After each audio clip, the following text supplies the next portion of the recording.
రెండో తిమోతికి రాసిన పత్రిక 1వ అధ్యాయము 7వ వచనం ద్వారా దేవుడు ఈరోజు మనతో మాట్లాడుతున్నందుకు దేవునికి మహిమ కలుగును గాక. ఇక్కడ మనము కొంచెం ముందు 5వ వచనం నుంచి చదువుకుందాము. ఆ విశ్వాసము మొదట నీ అవ్వ అయిన లోయలోను నీ తల్లి అయిన యునికేలోను వసించను. అది నీ యందు సహవాసించుచున్నదని నేను రూఢిగా నమ్ముచున్నాను. ఆ హేతు చేత నా హస్తనిక్షేపము వల్ల నీకు కలిగిన దేవుని కృపావరములు ప్రజ్వలింప చేయవలనని నీకు జ్ఞాపకము చేయుచున్నాను. దేవుని నామానికి మహిమ కలుగును గాక. చాలామందికి ఒక డౌట్ ఉంటుంది. ఈరోజు గాడ్ హజ్ క్లియరింగ్ వన్ డౌట్. హస్తనిక్షేపం వల్ల ఎదుటి వ్యక్తి పైన హస్తనిక్షేపం చేసినప్పుడు వారిలోకి అభిషేకం వెళ్తుందా? చాలామందికి డౌట్ ఉంది. అసలు కొంతమందికి అయితే అసలు అభిషేకం ఉన్నదా? అభిషేకం అనేది ఉన్నదా?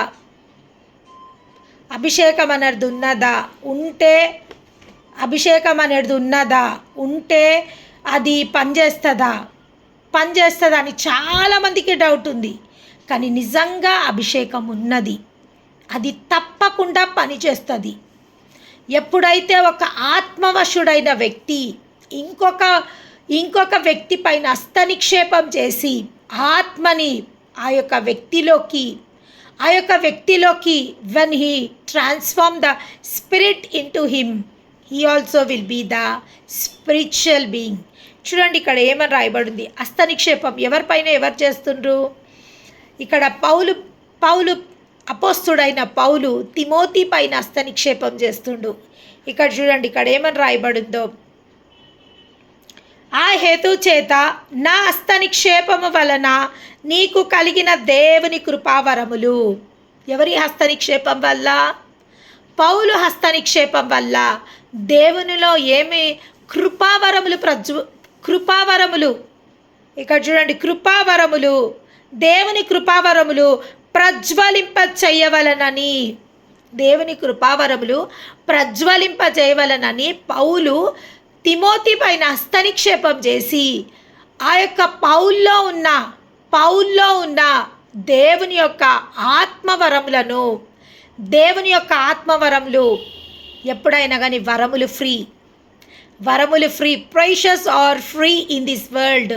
విలువైన అన్నీ ఫ్రీయే. చూడండి, గాలి ఎంతో విలువైనది. ఆక్సిజన్ లేకపోతే ఒక నిమిషం కూడా మనిషి బతకలేడు. కరోనా కాలంలో మనం చూసినాం, ఆక్సిజన్ లేక ఎంతోమంది మనుషులు విలవిలలాడిపోయినరు. ఎప్పుడైతే ఆ బాడీలో ఆక్సిజన్ పల్స్ రేట్ పడిపోయిందో, ఆక్సిజన్ తగ్గిపోతే పల్స్ రేట్ పడిపోతుంది. పల్స్ రేట్ పడిపోతే హార్ట్ బీట్ ఆగిపోతే బ్రెయిన్ ఆగిపోతుంది. Then a person will consider as a death. చనిపోయిన వ్యక్తిగా తనని రూఢిపరుస్తారు. కాబట్టి oxygen free, light free, sunlight is free. Sunlight కోసం మనం ఇప్పటివరకు ఇంకా ఏ వేళ చెల్లిస్తలేము. ఆక్సిజన్ కోసం కూడా ఇంకా ఏ వేళ చెల్లిస్తలేము. ఇంతమందికి ఆక్సిజన్ ఎన్ని టన్నుల ఆక్సిజన్ అవుతుండొచ్చు. Oxygen is free and the sunlight is free and the rain is free. వర్షం కూడా ఫ్రీయే, ఎండ ఫ్రీయే, వర్షం ఫ్రీయే, గాలి ఫ్రీయే. అదేవిధంగా ఆత్మవరాలు కూడా ఫ్రీయే. ఆత్మవరాలు కావాలనుకున్న వాళ్ళకి కావాల్సింది ఒకటి, ఆశతో ఆపేక్షించు వారికి ఆ వరములు అనుగ్రహింపబడతాయి. అవి అబ్సల్యూట్లీ ఫ్రీ. మనకు కావాల్సింది ఏంటి అంటే ఆసక్తితో ఆపేక్షించినప్పుడు, ఆ వరములను ఆసక్తితో ఆపేక్షించినప్పుడు నిశ్చయంగా ఆ వరములని మనము పొందుకోగలుగుతాం. దేవుని నామానికి మహిమ కలుగును గాక. ఇక్కడ చూడండి, ఆ హేతు చేత నా హస్తనిక్షేపం వల్ల నీకు కలిగిన దేవుని కృపావరములు ప్రజ్వలింపజేయడము. చూడండి, ప్రజ్వలింపజేయడం. ఒక అగ్ని మండుతున్నప్పుడు దాంట్లో ఏదైనా ఆయిల్ వేసినాం అనుకోండి, అది ప్రజ్వలిల్లుతుంటుంది. చిటాపట అని ఇంకా మంట ప్రజ్వలిల్లుతుంటుంది. ఎప్పుడైతే ఒక ఆత్మతో నింపబడిన వ్యక్తితో మాట్లాడుతున్నా, సంభాషిస్తున్నా, ప్రార్థిస్తున్నా, ప్రవచిస్తున్నా, వారి ఇరువురి మధ్యలో ఆత్మ ప్రజ్వలిల్లుతుంటుంది. ఎస్, ఆత్మ ప్రజ్వలిల్లుతుంటుంది. ఇది మనము రూఢిగా ఎక్కడ తెలుసుకోగలుగుతాము అంటే, మధ్యాహ్నం ఈ వాక్యం బోధించడం జరిగింది. చూడండి, ఎలిజబెత్ కడు వృద్ధాప్యంలో ఆమె గర్భం ధరించడం జరిగింది. కడు వృద్ధాప్యంలో ఆమె గర్భం ధరించింది. దేవుని యొక్క దూత చేత ప్రవచింపబడ్డది. కడు వృద్ధాప్యంలో ఉన్నారు వాళ్ళు. జకరియా, ఎలిజబెత్ గారు కడు వృద్ధాప్యంలో ఉన్నారు. అసాధ్యమైన కార్యాన్ని దేవుడు సుసాధ్యపరిచిండు. దేవుని యొక్క దూత చేత ప్రవచింపబడి ఆ ప్రవచన ప్రకారం ఎలిజబెత్ గర్భం ధరించడం జరిగింది. గర్భం ధరించినప్పుడు ఆమె 6 మాసాల వరకు లోకానికి కనపరచలేదు. ఆ యొక్క గర్భధారణని ఆమె 6 మాసాల వరకు లోకానికి ఆమె కనపరచలేకపోయింది. కానీ ఎప్పుడైతే దేవుని యొక్క దూత చేత మరియకు దర్శనం కలిగింది, మరియకు ప్రవచనం వచ్చినప్పుడు ఏమని, దయాప్రాప్తురాలానికి శుభమవుగాక. అవును, ఆ యొక్క దేవుని యొక్క దూత మరియని దర్శించి, దేవుని ఆత్మచేత నువ్వు నింపబడి నువ్వు ఒక కుమారుని కనబోతున్నావు, అతనికి ఇమ్మాన్యుయల్ అని నువ్వు పేరు పెట్టబోతున్నావు అనేసి మరియకు కూడా ఒక వచనం రావడం జరిగింది. తర్వాత మరియకు ప్రవచన వరం వచ్చిన తర్వాత దేవుని దూత ఒక మాట చెప్తుంది, నీ బంధువురాలైన ఎలిజబెత్ గర్భం ధరించింది, ఆమె దగ్గరికి నువ్వు వెళ్ళు అని చెప్పినప్పుడు ఆ మరియా ఎలిజబెత్ దగ్గరికి వెళ్ళినప్పుడు ఏం జరుగుతుంది, ఆమె ఏం చెప్తుంది, వందన వచనములు. ఎవరికి? ఎలిజబెత్కి వందన వచనములు చెప్తుంది మరియా. ఎప్పుడైతే మరియా ఎలిజబెత్కి వందన వచనములు చెప్తుందో, ఎలిజబెత్ గర్భంలో ఉన్న యోహాను గంతులు వేసెను. ఏమని రాయబడిందంటే గంతులు వేసెను. ఎందుకు గంతులు వేసిండు? ఎలిజబెత్ గర్భంలో ఉన్న ఆ యొక్క శిశువు గంతులు వేయడానికి కారణమేముంది? ఎందుకంటే ఎప్పుడైతే చూడండి, ఎలిజబెత్ మరి యొక్క వందన వచనములు వినగానే, ఎలిజబెత్ మరియ యొక్క వందన వచనం లూకాసు వార్త 1:40 ఎలిజబెత్ మరియ యొక్క వందన వచనములు వినగానే ఆమె గర్భంలో ఉన్న శిశువు గంతులు వేసెను. అంతటా ఎలిజబెత్ పరిశుద్ధాత్మతో నిండుకొనినదై బిగ్గరగా ఇట్లా నేను. చూడండి, వందన వచనములు. మరియా ఎలిజబెత్కి వందన వచనం ఎందుకు? మరియా పరిశుద్ధాత్మ చేత నింపబడ్డది. సర్వోన్నతుని మహిమ నిన్ను కమ్ముకున్నప్పుడు నువ్వు గర్భం ధరిస్తావని గబ్రియాల్ దూత ద్వారా ప్రవచనము తన జీవితంలో నెరవేర్చబడ్డది. ప్రభు ఆమె గర్భంలో ఉన్నాడు.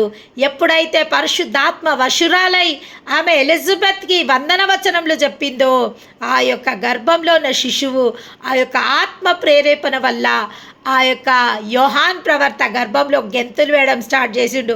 చూడండి ఏమైపోయింది. ఎప్పుడైతే ఆ వందన వచనంలో చెప్పిండో బిడ్డ గెంతులు వేసినప్పుడు ఇంకొకటి జరిగింది. అక్కడ ఎలిజబెత్ పరిశుద్ధాత్మను పొందుకుంది. ఆత్మవశురాలైపోయింది. ఆమె పరిశుద్ధాత్మతో నిండికొన్నదై బిగ్గరగా ఇట్లా నేను, స్త్రీలలో ఆశీర్వదింపబడిన దానవు, నీ గర్భఫలము ఆశీర్వదింపబడును. నా ప్రభు తల్లి నా యొద్దకు వచ్చుటకు నాకేలా ప్రాప్తించును. ఇదిగో నీ శుభవచనమును నా చెవినబడగానే నా గర్భంలో ఉన్న శిశువు ఆనందంతో గంతులు వేసెను. దేవుని నామానికి మహిమ కలుగునుగాక. చూడండి, ఖచ్చితంగా స్పిరిట్ క్యాన్ ట్రాన్స్ఫార్మ్. ఎస్, మనము ఎవరిలో కన్నా దేవుని యొక్క ఆత్మని ఖచ్చితంగా మనము పంపించగలం. దేవుని నామానికి మహిమ కలుగునుగాక. ఎస్, ఇది ఫ్రీ, అబ్సల్యూట్లీ ఫ్రీ. చాలామంది ఎప్పుడైతే ఇక్కడ చూడండి, హస్త నిక్షేపం ద్వారా ఆత్మవరాలు తిమోతిలో ప్రజ్వలిల్లుతున్నాయి. ప్రజ్వరిల్లాలనే ఉద్దేశంతో పౌలు హస్త నిక్షేపం చేసి ఆ యొక్క ఆత్మవరములను, తిమోతిలో ఉన్న ఆత్మవరములను ప్రజ్వలింపజేసిండు. దేవుని నామానికి మహిమ కలుగును గాక. ప్రజ్వలింప చేయవలెనని నాకు ప్రజ్వలింప చేయవలెనని నీకు జ్ఞాపకము చేయుచున్నాను. దేవుడు మనకు శక్తియు ప్రేమయు ఇంద్రియ నిగ్రహం గల ఆత్మనే ఇచ్చాను, కానీ పిరికితనం ఆత్మని ఇవ్వలేదు. కాబట్టి నీవు మన ప్రభు విషయమై సాక్ష్యమును గురించి అయినను ఆయన ఖైదీనైన నన్ను గురించి అయినను సిగ్గుపడక దేవుని శక్తిని బట్టి సువార్త నిమిత్తమై శ్రమ అనుభవంలో పాలివాడవై ఉండుము. దేవుని నామానికి మహిమ కలుగునుగాక. సువార్త విషయంలో ఏం చేస్తుడు? నువ్వు ఆత్మవశుడవై ఉన్నావు. ఇప్పుడు దేవుని యొక్క ఆత్మ నీలో పనిచేస్తుంది. ఏ ఆత్మ నాలో పనిచేస్తుంది? పౌలు అంటుండే, ఏ ఆత్మ నాలో పనిచేస్తుందో ఇప్పుడు ఆత్మ నీలో ఉంది. ఆత్మ నీలో ప్రజ్వలింపజేస్తున్నా. నా గురించి ఆలోచించకు, ఖైదీనైనా నా గురించి ఆలోచించకు, నువ్వు సువార్త విషయమే ఆలోచించు. ఈ యొక్క సువార్తని అనేక స్థలాలకు ప్రచురం చేయడానికి నువ్వు పూనుకో అని ఏం చేస్తుండు? తిమోతిని బలపరుస్తుండు. దేవుడు మనకు పిరికితన ఆత్మని ఇయ్యలేదు, శక్తియు ప్రేమయు ఇంద్రియ నిగ్రహం గల ఆత్మనే ఇచ్చిండు, కానీ పిరికితన ఆత్మని ఇవ్వలేదు. ఈ యొక్క ఆత్మ నీలో పనిచేస్తుంది. కాబట్టి నువ్వు ఈ యొక్క సువార్తని, దేవుని యొక్క వార్తని, ఈ యొక్క సువార్తని ప్రపంచమంతా వ్యాప్తి చెందించాలనేసి పౌలు భక్తుడు ఇక్కడ తిమోతికి చెప్పడం జరుగుతుంది. చూడండి, పిరికితన ఆత్మని ఇయ్యలేదు. కాబట్టి నీవు మన ప్రభు విషయమై సాక్ష్యముని గురించి అయినను ఆయన ఖైదీనైన నన్ను గురించి అయినను సిగ్గుపడక దేవుని శక్తిని బట్టి సువార్త నిమిత్తమై శ్రమ అనుభవములలో పాలివాడై ఉండుము. సువార్త విషయంలో ఒకవేళ నీకు శ్రమ కలుగుతుందా? సువార్త విషయంలో ఒకవేళ నీకు శ్రమ కలిగినా నీవు భయపడవలసిన అవసరం లేదు. ఎందుకంటే మీలో పిరికితన ఆత్మ లేదు. నీలో ఉన్న ఆత్మ దేవుని యొక్క పరిశుద్ధాత్మ శక్తిని నువ్వు పొందుకున్నావు. సామాన్యమైన ఆత్మని కాదు నువ్వు పొందుకుంది, సర్వోన్నతుడైన ఆత్మని నువ్వు పొందుకున్నావు. నువ్వు సాక్షి బిడ్డగా ఈ లోకంలో జీవించాలా. నీవు దేని గురించి భయపడని అవసరం లేదు. దేని గురించి? ఈ శ్రమల గురించి నువ్వు భయపడని అవసరం లేదు. ఎందుకంటే సువార్త బోధించకపోతే, సువార్త ప్రచురం చేయకపోతే నీకు శ్రమ అని లేఖనంలో రాయబడింది. కానీ ఇక్కడ సువార్త ప్రచురం చేస్తున్న వారికి కూడా శ్రమ అనుభవాలలో ఉన్నారు. ఎస్, సువార్త ప్రచురం చేస్తున్న వారికి కూడా శ్రమ అనుభవాలలో ఉన్నారు. ఎందుకంటే పౌలు ఎక్కడికి వెళ్ళినా ప్రజలు రాళ్ళు రువి రంపడానికి రెడీగా ఉన్నాడు. రాళ్ళు రువి, కానీ ఆయన యొక్క ప్రయాణం పౌలు అన్నాడు, బ్రతుకుట క్రీస్తే, చావైతే మేలే, కానీ నేను బ్రతికి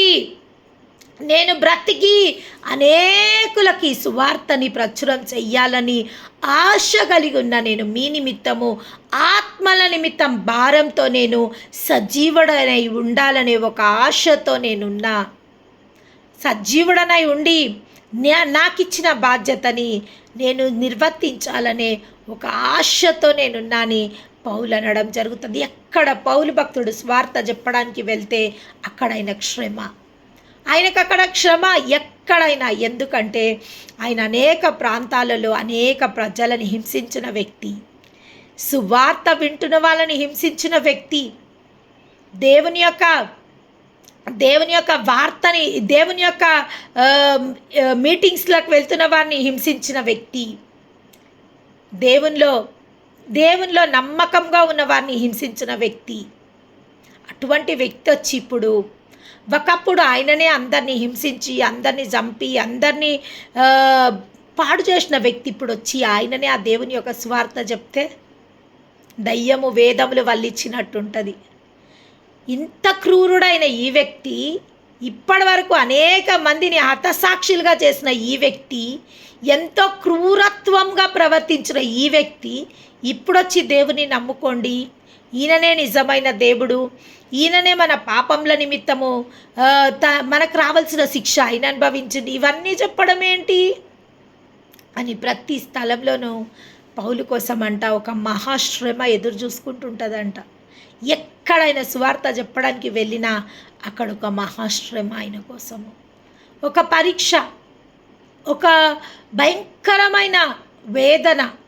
కానీ చూడండి, ఎప్పుడైతే పౌలు ఒక్కటే, ప్రభువా బ్రతుకుట క్రీస్తే, నీకోసం బ్రతకాలనుందయ్యా, ఎంతో ఎంతో చెయ్యాలనుంది నీకోసం అనేక ఆత్మలను రక్షించాలని నాకుంది అని ఎప్పుడైతే సంకల్పం బూనిండో, ఎక్కడైనా వెళ్ళినా ఆయన పైన రాళ్ళు రువ్వి ఆయనను చంపాలనుకుంటున్న ఆ వ్యక్తుల మధ్యలో అద్భుతాలు, ఆశ్చర్య కార్యాలు చేసి రావడం జరిగింది. దేవుని నామానికి మహిమ కలుగును గాక.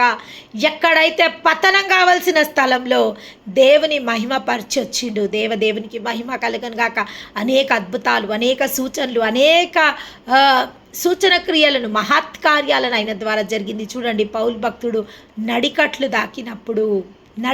దాకినప్పుడు రోగులు స్వస్థపరచబడ్డారంట. ఆయన యొక్క వస్త్రపు ఆనాడు 12 సంవత్సరాలతో రక్తస్రావం స్త్రీ ఆ యేసు ప్రభు చెంగును ముట్టుకుంటే చాలు, నేను స్వస్థత పడతా, ఆయన వస్త్రములలో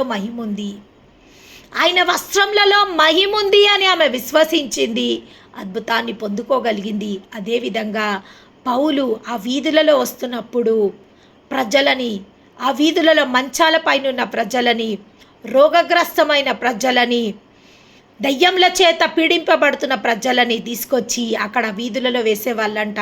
ఎప్పుడైతే పౌలు ఆ యొక్క వీధులలో నుంచి వెళ్తుండో, పౌలు నడికట్లు దాకినప్పుడు, పౌలు ఆ యొక్క నడుముకు కట్టుకున్న ఆ యొక్క వస్త్రములు దాకినప్పుడు ఆ యొక్క రోగులు స్వస్థపరచబడ్డారు. అంటే పౌలు మొత్తము పరిశుద్ధాత్మతో నింపబడ్డాడు, దేవుని మహిమ చేత నింపబడ్డాడు.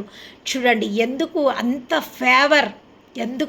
ఫేవర్ అంటే ఒక్కటే, ఆయన దేవుడికి సమర్పించుకోండు. ఏదేమైనా పర్వాలేదు, ఈ యొక్క సువార్త కొనసాగించవలసిందే.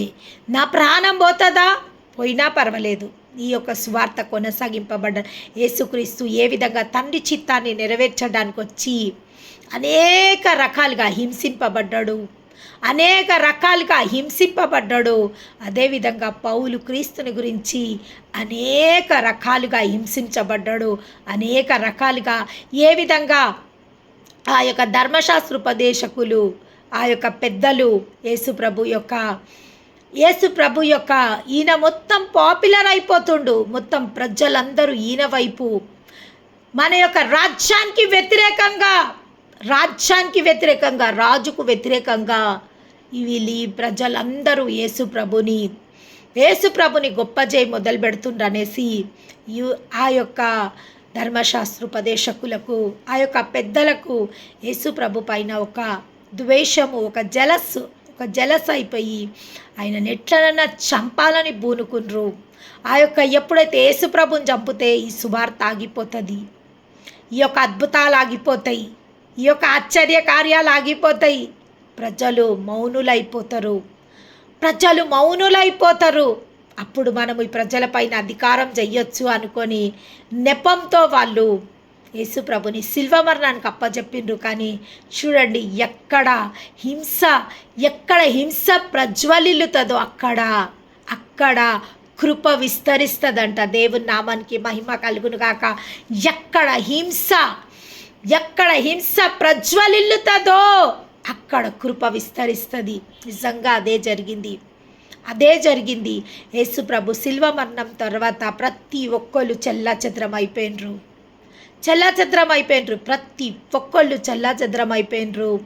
ఆయన చెప్పిండు, కాపరి కొట్టబడ్డప్పుడు మందంతా చెదిరిపోతుంది అని ఆయన చెప్పిన లేఖనం నెరవేరింది. కానీ ఆనాడు పెంటకోస్తు దినమందు అగ్ని నాల్కల చేత విభజింపబడిన ఆత్మ ఆ యొక్క శిష్యులు మేడగదిలో ఉన్న ఆ శిష్యులపై వచ్చిందో, పిల్లుల్లాగా ఆ మేడగదులలో ప్రవేశించిన శిష్యులు పులుల్లాగా బయటికి వెళ్ళడం జరిగింది.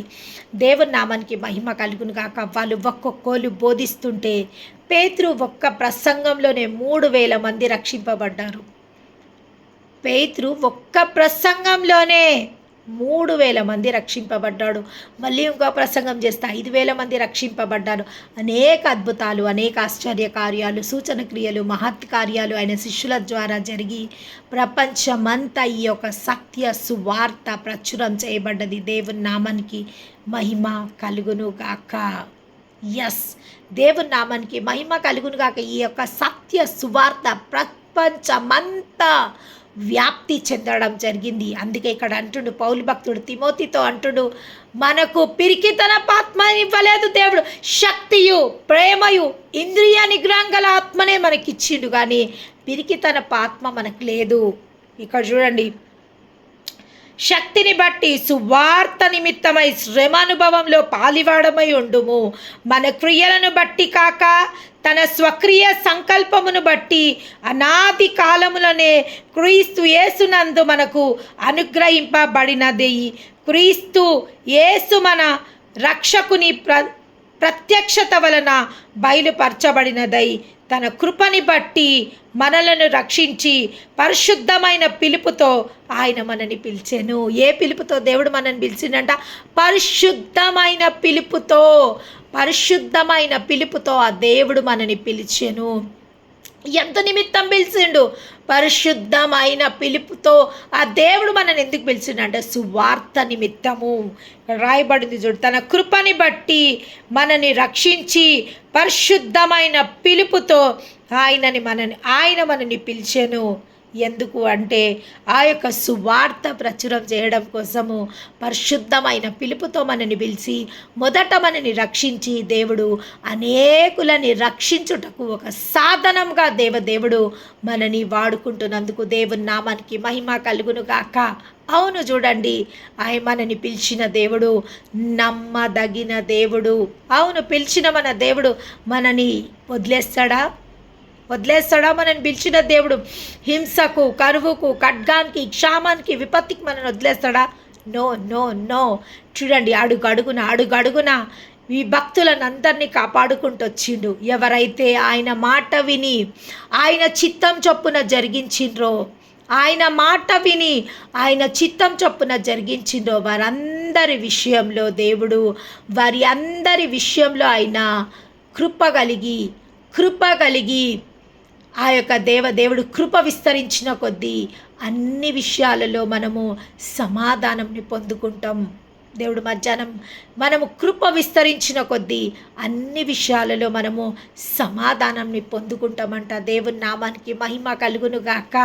అవును, ఎప్పుడైతే మన జీవితంలో కృప విస్తరిస్తుందో అన్ని విషయాలలో మనము సమాధానంని పొందుకోబోతున్నందుకు దేవునికి మహిమ కలుగును గాక.